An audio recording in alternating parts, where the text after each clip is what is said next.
రాత పరీక్ష లేకుండా రెగ్యులరైజ్ చేయాలని డిమాండ్ చేస్తూ సిఐటియు అనుబంధ తెలంగాణ వైద్య ఆరోగ్య ఉద్యోగ సంఘాల పోరాట కమిటీ ఆధ్వర్యంలో 48 గంటల పాటు నిరసన కార్యక్రమాన్ని చేపట్టారు. ఆదిలాబాద్ కలెక్టరేట్ ఎదుట గురువారం టెంట్ వేసుకుని బైఠాయించారు. రాష్ట్ర ప్రభుత్వానికి వ్యతిరేకంగా నినాదాలతో హోరెత్తించారు.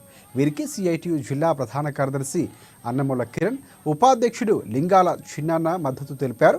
ఇక ఈ సందర్భంగా సిఐటియు జిల్లా సహాయ కార్యదర్శి నవీన్ కుమార్ మాట్లాడుతూ ప్రధానంగా ఎలాంటి రాత పరీక్ష నిర్వహించకుండా ఏఎన్ఎంను రెగ్యులర్ చేయాలని అన్నారు. సర్వీసు వెయిటేజీ 50 మార్కులు ఇవ్వాలని, వయోపరిమితిని ఎత్తివేయాలని డిమాండ్ చేశారు. సమాన పనికి సమాన వేతనం ఇవ్వడంతో పాటుగా ఎక్స్గ్రేషియా ఆరోగ్య బీమా సౌకర్యం కల్పించాలని కోరారు. జనాభా ప్రాతిపదికన సబ్ సెంటర్లను పెంచాలన్నారు. ప్రభుత్వం వెంటనే త్రిసభ్య కమిటీని ఏఎన్ఎంలతో సమావేశపరిచి వారి న్యాయమైన డిమాండ్లను, సమస్యలు పరిష్కరించాలని విజ్ఞప్తి చేశారు.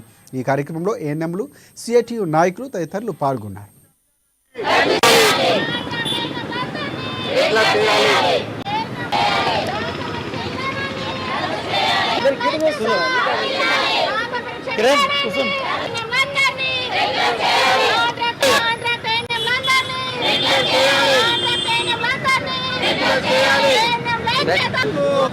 వైద్య ఆరోగ్య శాఖలో కాంట్రాక్టు పద్ధతిలో పనిచేస్తున్నటువంటి కాంట్రాక్టు ఏఎన్ఎంలందరినీ రెగ్యులర్ చేయాలి అని చెప్పేసి గత 20 సంవత్సరాల నుంచి కాంట్రాక్టు పద్ధతిలో చాలీన వేతనంతో వీళ్ళు పనిచేస్తున్నారు. పరిభారం కూడా ఎక్కువైపోయింది.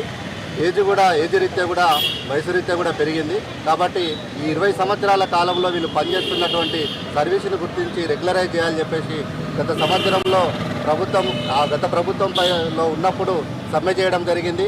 ఆ సమ్మె కాలంలో ప్రభుత్వం హామీ ఇవ్వడం జరిగింది. ఆ హామీ ఇచ్చిన సందర్భంలో పరీక్ష విధానాన్ని రద్దు చేసి రెగ్యులరైజ్ చేయడానికి కోసం ఆ కమిటీ అనేది ఏర్పాటు చేయడం జరిగింది. ఆ కమిటీ అనేది ఇప్పటి వరకు రిపోర్ట్ ఇవ్వకుండా మళ్ళీ ఎగ్జామ్ అనేది తీసుకురావడం జరిగింది. కాబట్టి ఈరోజు ఈ ఎగ్జామ్స్ను రద్దు చేసి ఆ కమిటీ నివేదిక ప్రకారంగా ఖచ్చితంగా రెగ్యులరైజ్ చేయాలని చెప్పేసి పరీక్ష విధానాన్ని రద్దు చేయాలి అని చెప్పేసి ఈరోజు డిమాండ్ చేస్తున్నాం.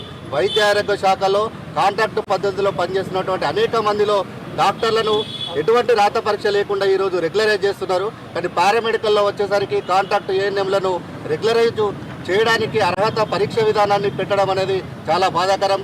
కాబట్టి డాక్టర్లను ఎటువంటి రాత పరీక్ష లేకుండా రెగ్యులరైజ్ చేశారో అదే పద్ధతిలో కాంట్రాక్టు పద్ధతిలో పనిచేస్తున్నటువంటి ఏఎన్ఎంలను యథావిధిగా రెగ్యులర్ చేయాలని చెప్పేసి ప్రభుత్వం ఇచ్చినటువంటి హామీని నిలబెట్టుకోవాలని చెప్పేసి ఈ సందర్భంగా డిమాండ్ చేస్తూ రాష్ట్ర వ్యాప్తంగా ఈరోజు 2 రోజులు 48 గంటల పాటు పెద్ద ఎత్తున ధర్నా కార్యక్రమాలు అన్ని జిల్లాల్లో ఏర్పాటు చేయడం జరిగింది.